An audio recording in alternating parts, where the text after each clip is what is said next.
The statue of Humphrey Jackson in East Harris County is safe from being torn down, at least for now. And why should it be? Jackson is considered the founder of Lick Skillet, named even before there was a state of Texas. Today, Lick Skillet is actually called Crosby, and it's where Karen Freeman opened up her new restaurant, Our House. It's right on Main Street, next to the Antique Mall. The restaurant is an American cuisine with a Cajun twist.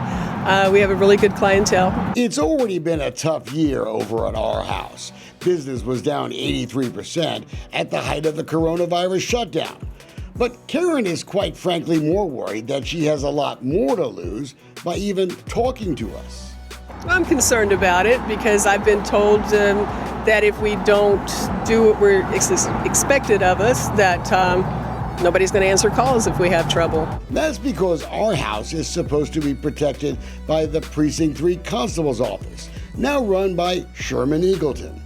And that's why this video from March seems so apropos. I've been trying to reach out to you for the longest to set up a meeting. The constable was complaining to County Commissioner Adrian Garcia, but we could actually say the same thing now about him, because Constable Eagleton, he's been hiding from us for weeks. Good morning, McNair. Good morning, Harris County. Good morning, State of Texas. The Juneteenth parade in McNair is a big deal. The politicians all like to take part. Constable Eagleton's truck and campaign sign were front and center. On Facebook, the constable even shared pictures after it was over. Thank you for always inviting us to celebrate with you. But this guy knew what we knew. Quoting, "Why weren't you there at this event? No one saw you, man." Constable Eagleton was on his way to the parade when he found out that our camera was waiting, along with yours truly. So he was a no-show. He even skipped a church food giveaway right after the parade, because we were there too. It's nice that the constable has time for a little song.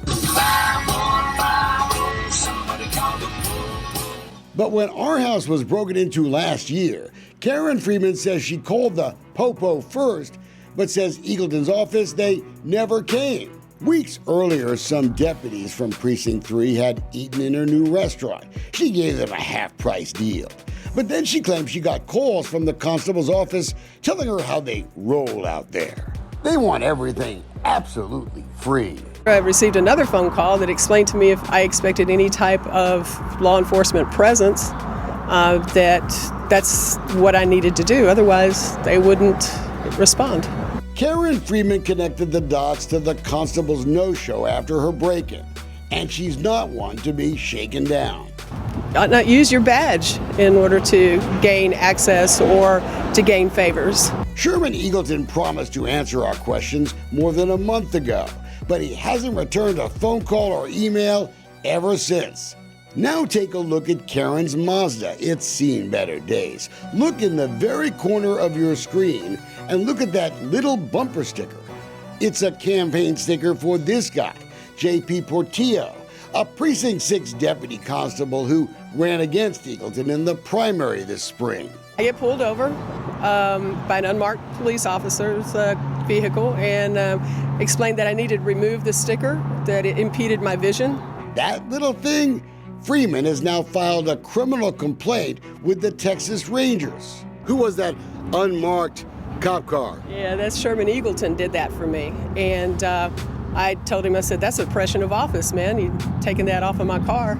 And he just kind of shrugged his shoulders, smiled, and got back in his car and left. Yeah, you got me all messed up. It would be easy for the constable to just say she's lying, but he hasn't. I've had others tell me that they've had stickers taken off their cars. Literally just peeled off the JP 2020 sticker. We had exposed possible wrongdoing in Victor Trevino's Precinct 6 office. Gotta get your ass out of my way.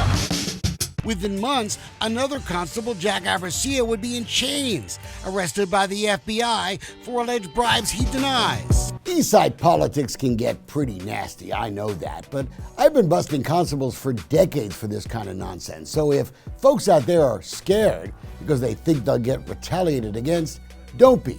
That's why this campaign sign along Farm Road 1942 for former Constable Ken Jones in the race is important. How long have you been in law enforcement? Over 21 years.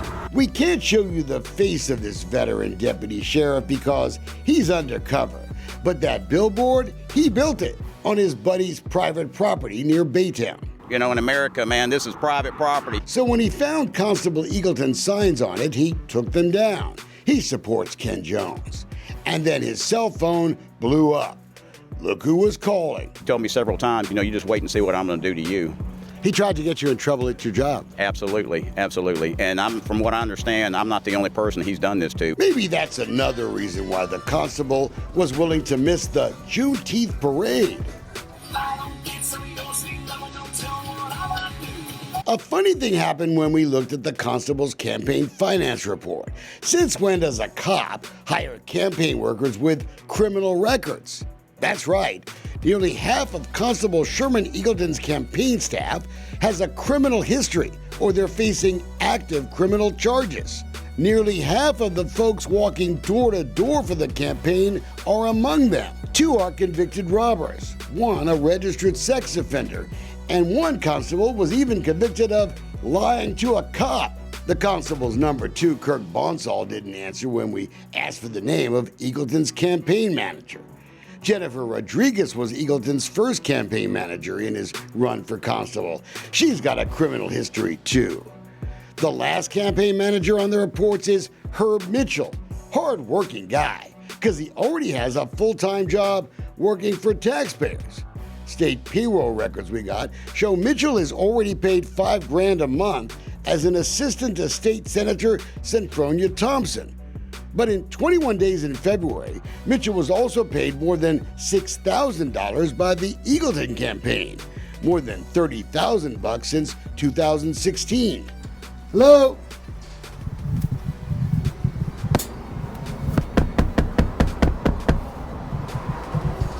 The senator's office on Homestead Road was closed every time we went by there or called. She's real important. But we did ask the senator for all of Mitchell's government records, phone, email, computers, just to see how he juggles all this work. By letter, the senator told us they either didn't exist or we couldn't have them. She's really helpful. 5150, somebody call the pro. We're just weeks away from an election, and the constable can keep singing that same tune. But if he's really accountable, he should stop hiding and answer our questions. What concerns me is if he's willing to do this to me, someone else is in law enforcement, who else is he doing this to in the community that maybe are scared to come out and speak out? 5150, somebody call the pro.